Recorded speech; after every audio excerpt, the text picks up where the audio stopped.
अच्छा, इतनी पावर है तंत्र में? तंत्र में इतनी शक्ति होती है कि अगर कुंडली में ज्योतिष में आपका कोई ग्रह खराब है या वो गलत भाव में बैठा है, आप उसका कितना भी अनुष्ठान कर लेना तब परिणाम मिलेगा। तंत्र में आप कुछ कम समय में ही उस ग्रह को उठा के दूसरे स्थान पर रख सकते हो, अपने अनुकूल बना सकते हो। तंत्र में इतनी पावर है। ऐसे तो फिर सर हर इंसान अपना भाग्य बदल सकता है? हर इंसान बदल सकता है, लेकिन उसके लिए मेहनत लगती है। सुगम माध्यम उसके पास होगा तो वो बदलाव कर सकता है, अन्यथा नहीं। कोई भी शक्ति जो आपको सिद्ध होगी, सफल होगी आपके साथ, वही आपके जीवन में परिवर्तन लाना शुरू कर।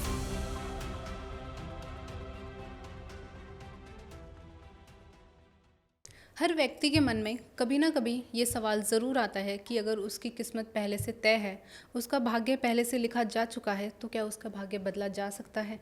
उसकी किस्मत में कुछ बदलाव किया जा सकता है?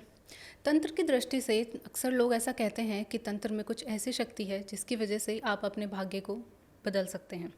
आज के इस पॉडकास्ट में हम इसी के ऊपर चर्चा करेंगे कि किस तरीके से तंत्र हमारे भाग्य को बदलने में हमारा साथ देता है, किस तरीके से हम हमारी किस्मत तंत्र से बदल सकते हैं।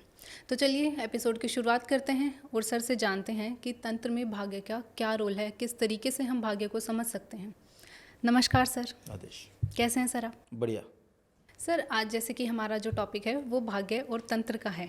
एक्चुअली थोड़ा सा समझने में नहीं आ रहा, क्योंकि भाग्य को अक्सर हम एस्ट्रोलॉजी या ज्योतिष से जोड़ के देखते हैं। तंत्र में भाग्य का जो रोल है वो मेरे लिए तो ये कॉन्सेप्ट कहीं ना कहीं बहुत ही यूनिक है। आई होप हमारी ऑडियंस के लिए भी होगा। तो सर पॉडकास्ट स्टार्ट करने से पहले मैं आपसे ये पूछना चाहूँ कि तंत्र में भाग्य का क्या रोल है, उसे किस दृष्टि से देखते हैं? तंत्र में भाग्य का मतलब होता है आपकी कर्म, जो आपके पिछले कर्म है, आपके पिछले कर्म, संस्कार और आपकी वर्तमान चेतना, ये तीनों चीज़ें मिलकर आपके भाग्य का निर्माण करती हैं। यदि साधक अपने आंतरिक ऊर्जा से चाहे तो इनमें बदलाव कर सकता है। तंत्र में कई ऐसी साधनाएं हैं जो आपके भाग्य को बदल देती हैं, आपकी नियति को बदल देती हैं। तो साधक यदि थोड़ा सा भी चेतनावान है तो वो अपनी कर्म गति को बदलकर अपने भाग्य को बदल सकता है। अच्छा, इतनी पावर है तंत्र में? हाँ, तंत्र में बहुत पावर है। अच्छा, तो सर जो आप कर्म के बारे में बात कर रहे थे, तो कर्म और भाग्य एक ही चीज़ है या फिर दोनों अलग अलग है ये? नहीं, कर्म और भाग्य दोनों अलग अलग है। कर्म वो है जो हम कर रहे हैं, सोच रहे हैं, या जो भी हमारे आसपास हो रहा है हमसे जुड़ा हुआ, वो कर्म है। जबकि भाग्य इसके विपरीत मिलने वाला फल होता है। अच्छा, जो कर्मों का फल। कर्मों का जो फल होता है उसे हम भाग्य की संज्ञा दे देते हैं, जिसे हम कर्म फल बोलते हैं। तो जैसे हम कर्म करेंगे हमारा भाग्य वैसा विदित होगा, निर्मित होगा। इसीलिए मैंने कहा साधक अपने कर्मों को बदलकर अपने भाग्य को बदल सकता है। अच्छा, तो सर ये कहीं ना कहीं एक दूसरे से इंटर कनेक्टेड नहीं है? कनेक्टेड हैं, लेकिन है तो अलग अलग। यदि आप कोई कर्म नहीं करोगे तो आपका कोई भाग्य नहीं बनेगा। अच्छा, ऐसा भी होता जब है? आप कोई क्रिया ही नहीं कर रहे तो फल क्या लोगे? जब आप कुछ करोगे तभी तो उसके फल की प्राप्ति होगी। बिल्कुल और बिल्कुल। जो मिलने वाला फल है वही तो भाग्य है। हम उसी के लिए तो बैठे हैं। यदि हम कर्म अच्छा कर रहे हैं तो उसका फल अच्छा मिलेगा। फल अच्छा मिलेगा तो हमारा भाग्य बदलेगा, चीज़ें अच्छी होंगी। लेकिन सर कुछ लोग ऐसा भी कहते हैं कि भाग्य पहले से लिखा हुआ है, तो वो फिर क्या होता है? नहीं, तंत्र भाग्य को बदल देता है। भाग्य को बदलना इंसान के खुद के हाथ में होता है। अच्छा। हाँ, मैंने बताया कई साधनाएं हैं। अब मान लीजिए मेरी नियति, मेरा भाग्य मुझे कहीं और ले जाना चाह रहा होगा, लेकिन मैं तंत्र क्षेत्र में आया, सिद्धि साधनाएं की, मैंने आज अपना भाग्य बदल लिया। क्योंकि जब हम छोटे थे तो एक क्यूरियोसिटी होती है जानने की, तो कुंडली दिखाई मैंने किसी ज्योतिषाचार्य को, उन्होंने मुझे बताया कि आपका ऐसे है, आपका ये काम होगा, ये होगा। लेकिन आज अगर देखा जाए तो वो कुंडली एज इट इज़ है, लेकिन मैं वैसा नहीं हूँ। अच्छा, मैंने अपना भाग्य खुद बदला ना, अपने कर्मों से। अपने कर्मों से। मैंने ये कर्म चुना, मैंने तंत्र चुना। और तंत्र में इतनी शक्ति है कि वो आपके आने वाले दिन को बदल सकता है, आपके भाग्य को बदल सकता है। बोलते हैं भाग्य की लकीरें या तकदीर की लकीरें, वो सब बदल जाती हैं तंत्र में। तंत्र में इतनी शक्ति होती है कि अगर कुंडली में ज्योतिष में आपका कोई ग्रह खराब है या वो गलत भाव में बैठा है, आप उसका कितना भी अनुष्ठान कर लेना तब परिणाम मिलेगा। तंत्र में आप कुछ कम समय में ही उस ग्रह को उठा के दूसरे स्थान पर रख सकते हो, अपने अनुकूल बना सकते हो। तंत्र में इतनी पावर है। अच्छा, क्योंकि सर लोग कहते हैं जो किस्मत में लिख दिया वो नहीं बदलने वाला। नहीं, मैंने बदला है, और हमने कई सैकड़ों लोगों का बदला है कि उनकी किस्मत में कुछ और लिखा था, लेकिन हमने उन्हें तंत्र के माध्यम से कुछ और दिलवा दिया। अच्छा। इसका एक छोटा सा उदाहरण मैं आपको दूंगा, भाग्य बदलने वाला। मेरे पास एक दंपति आए, उनकी संतान नहीं हो रही थी, 8 साल की शादी थी। अच्छा। हमने जब तंत्र के माध्यम से देखा तो उनके पितरों की तरफ से कुछ गड़बड़ थी। अच्छा। हमने पहले उनके पितरों के निमित्त अनुष्ठान पूजन करवाए, उनसे हमने भी किए, उनके पितरों से बात करने की कोशिश की, मनाने की कोशिश की, जैसे बोलते हैं पितरों को रूठे हैं मना लो, वो किया। लेकिन उनके एक पितर थोड़े से अड़ग थे, अच्छा। ऐंठ वाले गुस्सैल, वो नहीं माने। हमने क्रिया विधान के जोर पर, तंत्र शक्ति के जोर पर उस पितृ को बंधन किया, साइड कर दिया। अच्छा। इधर उन्हें कंसीव हुआ, जब संतान प्राप्ति हो गई उसके बाद हमने उन पितरों को मुक्त कर दिया। तो कहीं ना कहीं तंत्र में प्रबलता है कि वो आपके भाग्य को बदल सकता है, वरना आपके भाग्य में तो संतान थी नहीं। हाँ बिल्कुल। आपका भाग्य तो आपको पितर डूब लेके बैठा था ना। हाँ। हमने उसे साइड किया, आपको संतान सुख मिला, और वापस आपका पितर वहीं के वहीं आ गया। अच्छा, मतलब सर इसे ऐसे भी समझ सकते हैं कि एस्ट्रोलॉजिकल प्रॉब्लम्स का तांत्रिक सॉल्यूशन होता ही होता है, या हम ये कह सकते हैं एस्ट्रोलॉजी में जितने भी उदाहरण या अनुष्ठान दिए जाते हैं, रेमेडीज दी जाती हैं, वो होती तंत्र की हैं सारी। अच्छा। जैसे कि मंगल है आपके ऊपर, कुंडली में मंगल भारी होता है, या मंगल उच्च का होता है, नीच का होता है, मंगल दोष होता है, मांगलिक दोष जिसे बोल सकते हैं। तो जो आप पीपल से शादी करवा रहे हो, हाँ। वो तंत्र का टोटका है, अच्छा। वो ज्योतिष का नहीं है। जो आप लाल मसूर की दाल लाल कपड़े में बांध के सर से उतार के हनुमान जी के चरणों में रख रहे हो, वो टोटका तंत्र का है, ज्योतिष का नहीं है। तो ज्योतिष भी कहीं ना कहीं तंत्र के हिसाब से चल रहा है। हाँ। केवल गणनाएं गणित होती है, वो एक अध्ययन है, वो एक पढ़ाई है, लेकिन जो उसकी रेमेडीज उपाय करवाए जाते हैं वो सब तंत्र के होते हैं। अच्छा। और सर अब अगर तांत्रिक साधनाओं की बात करें तो वो किस तरीके से एक साधक का या एक नॉर्मल इंसान का जीवन बदल सकती हैं? अब जैसे इसका एक उदाहरण दूं तो किसी साधक के जीवन में बचपन से लेके एक वयस्क अवस्था तक संघर्ष लिखा था, अच्छा। और आगे भी उसके जीवन में संघर्ष है, लेकिन उसने किसी योग्य गुरु से दीक्षा ली, तंत्र साधनाएं की, शक्ति सिद्ध हुई, शक्ति ने 2 दिन में ही उसकी काया पलट कर दी। अच्छा। वो संघर्ष खत्म हो गया ना, हाँ। उसने अपना भाग्य बदल दिया ना। हो सकता है उसके भाग्य में भी वही लिखा हो जो उसके पिता ने किया, मजदूरी, हाँ बिल्कुल। मेहनत, संघर्ष, लेकिन उसने तंत्र का सहारा लिया और उस चीज़ को वहीं के वहीं रोक के अपना एक अलग भाग्य निर्धारित कर लिया जो उससे 100% अलग था, और आज वो राजा वाली जिंदगी जी रहा है। ऐसे तो फिर सर हर इंसान अपना भाग्य बदल सकता है? हर इंसान बदल सकता है, लेकिन उसके लिए मेहनत लगती है। कुछ लोग अपने भाग्य को ही अपनी नियति मान के चलते हैं, ढोता जैसे बोलते हैं, ढो रहे हैं, लेकिन अगर वो थोड़ी प्रयत्न करें, कोशिश करें, तो इसमें बदलाव किए जा सकते हैं। और जब इंसान ज़्यादा हार जाता है इन चीज़ों के आगे, तब वो फिर मंदिरों में जाता है, बाबा गुरुओं पर जाता है, कभी ये रत्न धारण करता है, क्यों? अपने भाग्य को बदलने के लिए। बिल्कुल। जो रत्न धारण करवाए जाते हैं वो भी क्यों करवाए जाते हैं? ताकि आपकी जीवन शैली में परिवर्तन आए। तो वो परिवर्तन आप बदलाव के लिए चाह रहे हो ना, बिल्कुल। जबकि आपके भाग्य में वो परिवर्तन था ही नहीं। तो कहीं ना कहीं आम मनुष्य भी अपने भाग्यों को बदलने की ही कोशिश करता है। अच्छा सर, अब अगर बात करें नॉर्मल लोगों की, तो क्या वो भी अपनी लाइफ में तंत्र के थ्रू चेंजेस लेके आ सकते हैं, या फिर सर जो ऑलरेडी तंत्र की दुनिया में हैं, जो साधक हैं या जो तांत्रिक हैं, वही सिर्फ अपने जीवन में चेंजेस कर सकते हैं, या फिर कोई भी नॉर्मल इंसान? देखिए, कर तो कोई भी सकता है, लेकिन उसके लिए उसे माध्यम चाहिए। यदि एक सुगम माध्यम उसके पास होगा तो वो बदलाव कर सकता है, अन्यथा नहीं। अन्यथा जो उसकी जीवन शैली चल रही है वो उसी में रहकर उसमें बदलाव करने की कोशिश करता है।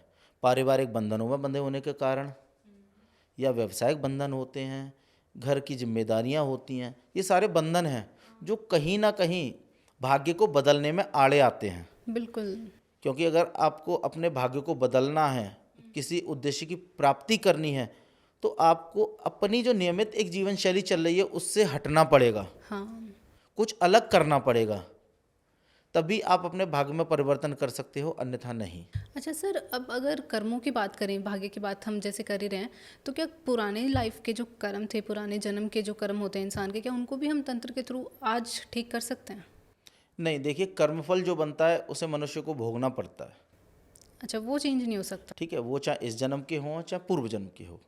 बस आसान इतना होता है कि यदि आपको लगता है कि आपका कोई कर्मफल पिछला या अगला ऐसा है जो कहीं ना कहीं आपके आज के समय को और भाग्य को परिवर्तित कर रहा है, रोक रहा है, तो आप उसके लिए तंत्र में कई ऐसी साधनाएं हैं जो उस कर्म फल को कम कर सकती हैं, अच्छा, मतलब प्रभाव कम। प्रभाव को कम कर देगी, लेकिन उसका भोग आपको भोगना पड़ेगा। जहाँ उसका प्रभाव आपको 100% भोगना था, वहाँ वो 70% रह जाएगा।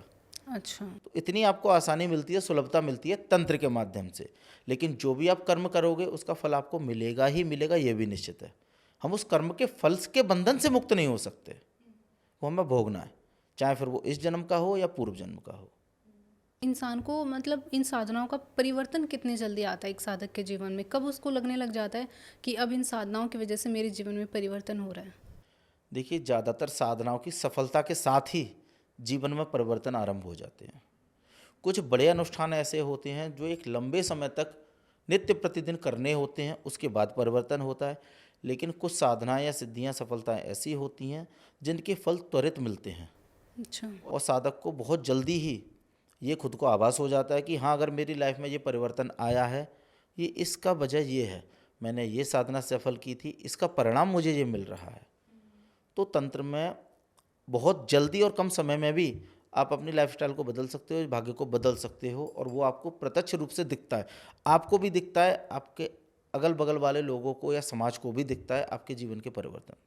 अच्छा, इतना मतलब एकदम बिल्कुल लाइफ बदल जाती है। सोचने वाली बात है। आज आप मेहनत कर रहे हो, किसी फैक्ट्री वर्कर हो आप, आपने तंत्र साधनाएं की, सफलता हासिल की, उसके बाद आपने खुद का एक बिजनेस खोल लिया, तो दुनिया को दिख रहा है कि कल तक तो ये एक मेहनत करने, मजदूरी करने जाता था, आज जो खुद का मालिक बना बैठा है।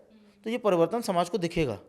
अब ये कैसे हुआ, ये वो सोचेंगे, हाँ। लेकिन इसका मूल आधार आपको पता है कि आपने इसके पीछे कितनी मेहनत की। आपने भाग्य को बदलने के लिए आपने जी तोड़ मेहनत की, तब आपको ये परिवर्तन मिला है। तो समाज को दिखता है, तंत्र के माध्यम से आप जो भी प्राप्त करोगे वो सार्वजनिक रूप से, प्रत्यक्ष रूप से समाज को दिखता है। बिल्कुल।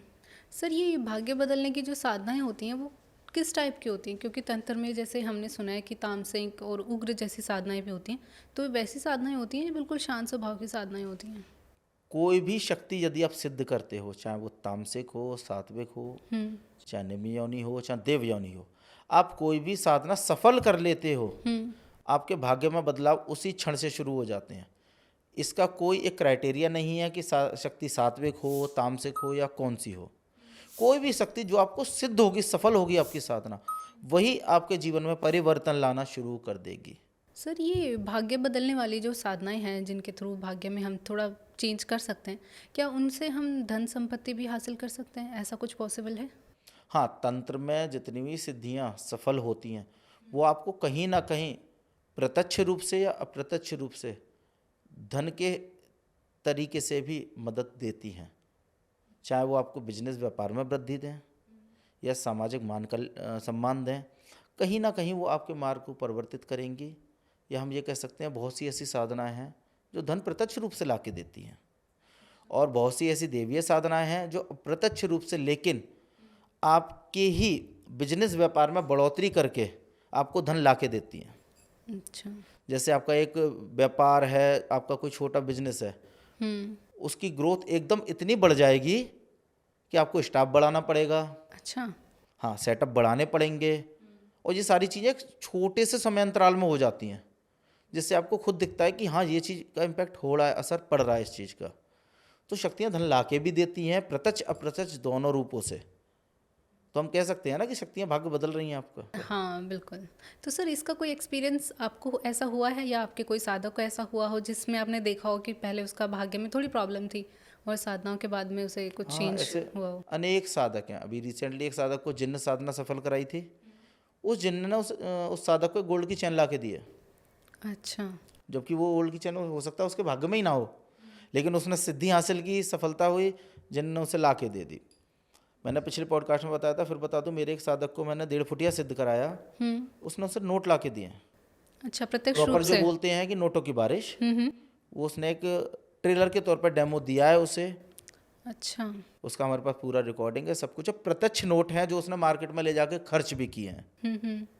अब वो शक्ति उसे नियमित कभी 2000, कभी 500, कभी 1500 दे के जा रही है। यही अमाउंट होता है या फिर मतलब कुछ नहीं, ज़्यादा अमाउंट की भी? सीमा शक्ति निर्धारित करती है। ये अमाउंट बहुत लाखों में भी जाता है, अच्छा। लेकिन अभी वो डेली बेस पे दे रही है। तो एक तरह से हम कह सकते हैं जो बंदा 100 रुपए के लिए मोहताज था, आज वो हज़ारों में है। हम्म। तो शक्ति प्रत्यक्ष रूप से धन ला के दे रही है उसे, और वो उसका लाभ ले रहा है। क्योंकि सर एकदम से शक्तियाँ इतना सारा धन ला के देंगी तो वो कानून की नज़रों में भी आ सकता है। हम उसे बाजार में शो थोड़ी करा रहे हैं। नहीं सर, जब इतना धन आता है तो ऑटोमेटिक इंसान का फिर एक रुतबा चेंज हो ही जाता है। रुतबा चेंज हो जाता है, लेकिन हर चीज़ को कवर करने के तरीके होते हैं। हाँ, वो तो है। एक अच्छी सिद्धि को हैंडल करने के लिए भी साधक में बुद्धि होना जरूरी है। बिल्कुल। यदि आपके पास सिद्धि तो है लेकिन बुद्धि नहीं है तो भी आप फेल हो जाओगे। यदि शक्ति आपको धन ला के दे रही है, उस धन को कहाँ इन्वेस्ट करना है, किस तरीके से उससे लाभ लेना है, वो भी शक्ति बताती है। अच्छा। अब सर अगर कोई इंसान अपने भाग्य को अच्छा करने के लिए साधनाएं करता है, लेकिन बाय लक या बाय चांस अगर उससे साधनाएं गलत हो जाएं तो उसका भाग्य क्या और ज़्यादा खराब हो सकता है? नहीं, अगर उसका गुरु अच्छा है कोई साइड इफेक्ट नहीं होता है, ना ही उसका भाग्य पर कोई फर्क पड़ता है, क्योंकि भाग्य तो पहले से निर्धारित है। हाँ। जो होना है वो तो होगा ही ना। परिवर्तन हम चाह रहे थे, अगर हम परिवर्तन एक बार में नहीं कर पाए तो दोबारा कोशिश करेंगे। अच्छा, तो मतलब साधनाओं का ऐसा कोई गलत? ऐसा नहीं नहीं नहीं, इन चीज़ों का नहीं इतना होता, क्योंकि ये सारी चीज़ें गुरु के हिसाब से चलती हैं। तो यदि आप गुरु के मार्गदर्शन में हो, आपने कोई साधना खंडित भी कर दी, गलती भी कर दी, आप गुरु को बताओ, वो ठीक कर देंगे, बात खत्म। अच्छा सर, क्या कभी आपने इन शक्तियों से अपनी खुद की लाइफ चेंज की है? अपना खुद का कोई भाग्य जो आपको कभी लगाओ कि हाँ यहाँ पे चेंजेस करने हैं मुझे, वहाँ पे अपने चेंजेस? हाँ, जैसे सर? हम रोज़मर्रा में कर लेते हैं। अच्छा, डेली लाइफ? डेली में लाइफ में भी हम करते हैं। एक एग्जांपल दूंगा, जैसे मुझे 1 लाख रुपए की नीड है, मैं केवल सुबह अपनी शक्ति को बोलूँगा, शाम तक मेरे पास आ जाएंगे। अच्छा। कहाँ से आएंगे, कैसे आएंगे, ये उसकी अटक है, मेरे पास अमाउंट आ जाएगा, बात खत्म। एक एग्जांपल दे रहा हूँ, हाँ। और भी बहुत सी चीज़ें हैं जो हम डेली बेस पर कर लेते हैं। अच्छा, मतलब आपके अकॉर्डिंग आपका दिन चलता है? हाँ, हम अगर गाड़ी ड्राइव कर रहे हैं तो हमारे अकॉर्डिंग हमारी गाड़ी की स्पीड चलेगी कि हमें कितने पे गाड़ी चलानी है। अब सर इन साधनाओं के परिणाम की बात करें तो वो कितने टाइम में मिलता है? मतलब इंस्टेंट रिजल्ट मिलता है या फिर थोड़ा टाइम लगता है? ये निर्भर करेगा आप साधना किस शक्ति की कर रहे हैं, क्योंकि कई शक्तियों के अनुष्ठान 1 दिन के होते हैं, 3 दिन के होते हैं, 10 दिन के होते हैं, 15 दिन के, और कुछ देवीय अनुष्ठान 40-40 दिन या 90-90 दिन तक चलते हैं। अच्छा। तो शक्तियों के अनुसार इनके परिणाम निर्धारित होते हैं। कभी 1 दिन में सफल होने वाली साधना 11 दिन करनी पड़ती है। तो जब तक साधना सफल नहीं होगी उसके परिणाम नहीं मिलेंगे, और जैसे ही साधना आपकी सफल हुई, अगले दिन से ही या हम कहें उसी क्षण से आपको उसके परिणाम मिलना शुरू हो जाते हैं। जैसे अभी रिसेंटली हमने तारापीठ पर शिविर आयोजित किया था 14, 15, 16 मार्च। उसका रिजल्ट कुछ साधकों का ऐसा रहा कि रात को उन्होंने साधना की हमारे सानिध्य में, वहाँ अगले दिन सुबह ही उनके जो कार्य अटके पड़े थे वो ऑटोमेटिक फोन पे हो गए हैं। अच्छा, इंस्टेंट? बिल्कुल इंस्टेंट रिजल्ट। जैसे एक हमारे साथ के भाई थे, उनका फ़ोन चोरी हुआ था उनके घर से शिविर में जाने से पहले, लेकिन उन्होंने वहाँ जैसे ही हमारे साथ में गर्भगृह में दर्शन किए, दर्शन करके वो बाहर निकले हैं, उधर से उनके घर से कॉल आया है कि फ़ोन मिल गया है। अच्छा। तो ये त्वरित फल थे। ऐसे ही कई चमत्कारिक घटनाएं घटी उन साधकों के साथ में कि वो यहाँ हैं शिविर में, लेकिन घर वाले कॉल करके बता रहे हैं कि ये काम हो गया है। अच्छा। तो ये निर्भर करेगा शक्ति आपको फल कितनी जल्दी दे रही है, आप शक्ति की आराधना कैसे कर रहे हैं। अच्छा। और मिलने वालों को तुरंत फल मिलता है, वरना अनुष्ठानों के हिसाब से फल लंबे भी जाते हैं। हाँ, ऐसा होता है लंबे अनुष्ठानों में शक्ति संकेत देना शुरू कर देती है प्रारंभिक, जिससे हम ये कह सकते हैं कि हाँ तुम्हारी साधना एक सही दिशा में जा रही है, अब इसे आप और बढ़ाओ। क्योंकि जब अनुभव उसके बढ़ते हैं, संकेत शक्ति दे रही है, इसका मतलब वो कहीं ना कहीं सफलता प्रदान होगी, सफलता साधक को मिलेगी ही मिलेगी। तो उसमें कभी कभी साधनाओं के परिणाम एक लंबे समय के बाद भी मिलते हैं, या कभी कभी तुरंत भी मिल जाते हैं। ये निर्भर करेगा साधक पे और शक्ति पे। तो सर ये साधनाओं का सफल होना भी क्या भाग्य में लिखा होता है? भाग्य में लिखा होना ना होना ये नहीं है, ये आपकी मेहनत पर निर्भर करता है। अच्छा, आप कितनी मेहनत आप कर जितनी रहे मेहनत कर लोगे उतना अच्छा परिणाम ले लोगे। हो? अच्छा। क्योंकि एक कहावत है ना, भाग्य और बुद्धि का खेल। तो बुद्धि हमेशा भाग्य पर भारी रही है। हाँ बिल्कुल। भाग्य हमेशा बुद्धि से आ रहा है। हम्म।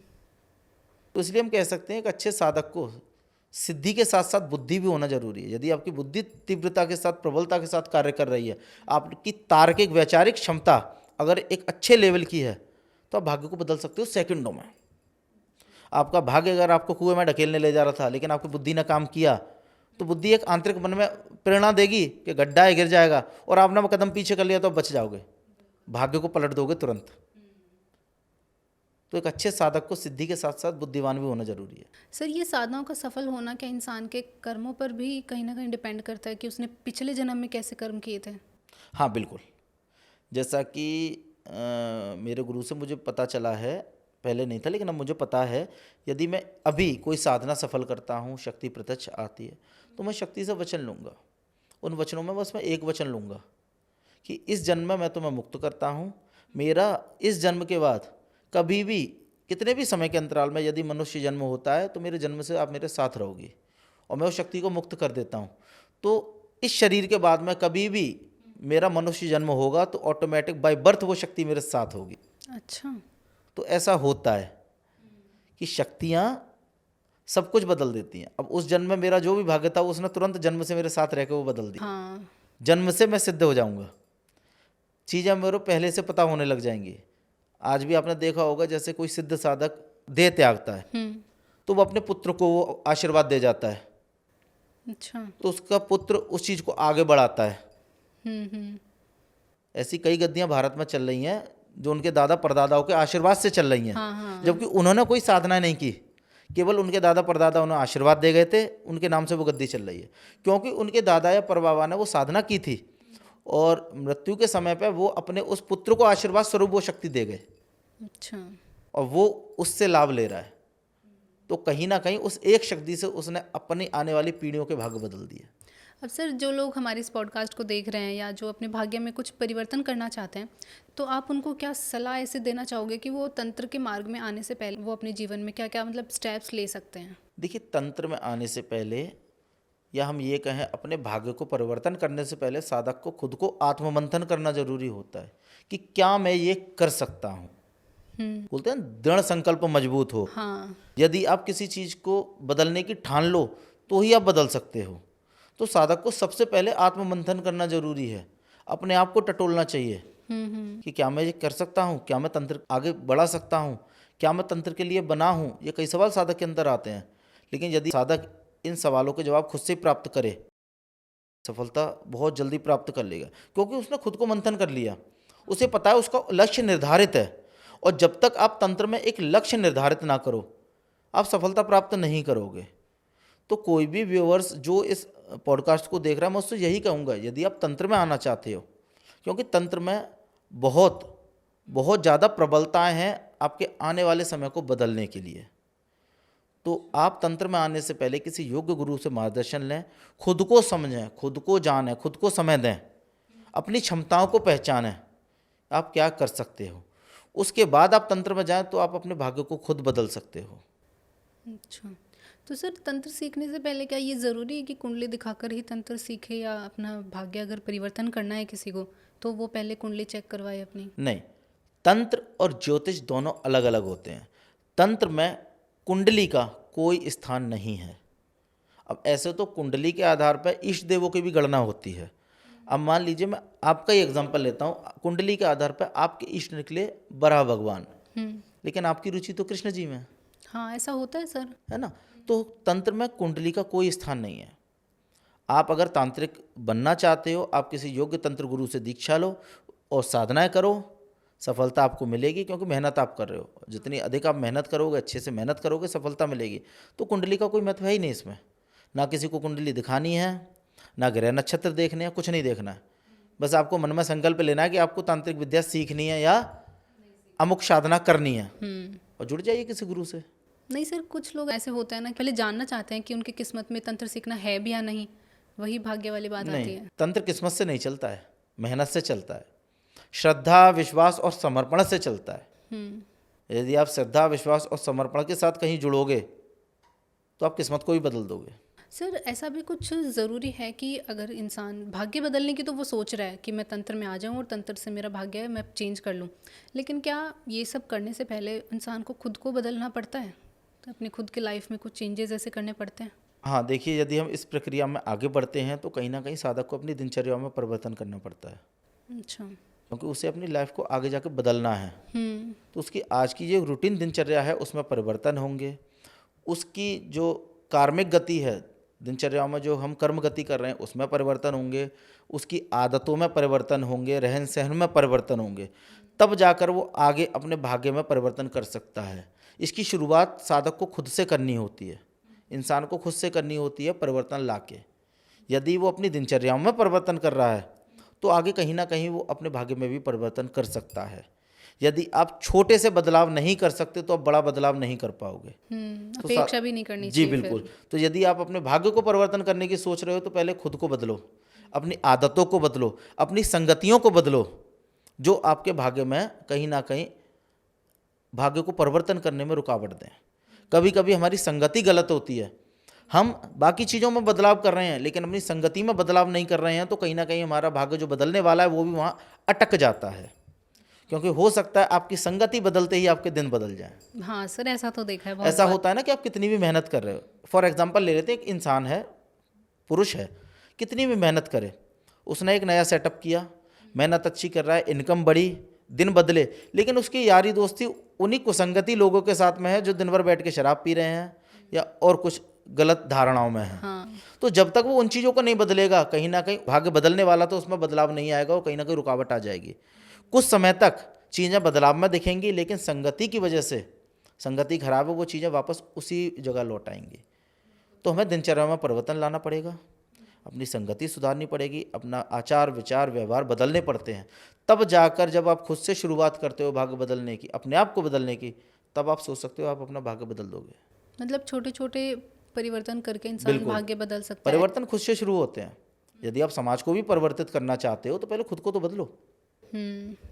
सर अंत में जाते जाते जो लोग हमारे पॉडकास्ट देख रहे थे और जो कहीं ना कहीं आपके एक संदेश का इंतज़ार कर रहे थे कि आप उन्हें क्या संदेश देंगे आज के इस पॉडकास्ट से, कि कर्म और भाग्य आपकी नज़रों में क्या है, आप उसे कैसे देखते हो? देखिए, तंत्र की दृष्टि से भाग्य और कर्म दोनों कहीं ना कहीं जुड़े हुए हैं। आप कर्म करोगे, अपने भाग्य को बदलोगे, लेकिन यदि आप भाग्य को एक बोझ समझकर ढो रहे हो तो ये गलत है। अपने भाग्य को दोष ना देते हुए आप अपने कर्मों में बदलाव करोगे तो आपका भाग्य बदलेगा। तो जितना हो सके सत्कर्म करो, अच्छे कर्म करो, मेहनत करो, खुद को समर्पित करो चीज़ों के प्रति, तो आपका भाग्य कहीं ना कहीं बदल जाएगा। बिल्कुल सर, क्योंकि लोग अपने भाग्य को बोझ ही समझते हैं, जैसा कि आप बार बार बोल रहे हो, क्योंकि लोगों को ऐसा लगता है जो मेरी किस्मत में लिख गया वो लिख गया, अब वो नहीं, बदल ऐसा नहीं नहीं सकता। सोचना चाहिए, क्योंकि भाग्य को बदलने की ताकत हमारे खुद के अंदर होती है। यदि आप उस क्षमता को, अपनी उस चेतना को समझ जाओगे तो आप अपना भाग्य तुरंत बदल लोगे। जी सर, बिल्कुल। सर धन्यवाद आपका बहुत बहुत आज के इस पॉडकास्ट में आने के लिए, हमें ये अपना समय देने के लिए। और आज जो हमने तंत्र और भाग्य को एक करके जो आज का ये टॉपिक समझा है वो बहुत ही सुंदर था। तो again sir, thank you so much. I hope हमारी ऑडियंस को भी आज का ये पॉडकास्ट पसंद आया होगा और तंत्र और भाग्य को लेकर जो आज हमने बातचीत करी वो भी आप लोगों को बखूबी समझ आई होगी। तो इस पॉडकास्ट को लाइक करें, सब्सक्राइब करें एंड शेयर करें, and thank you for watching.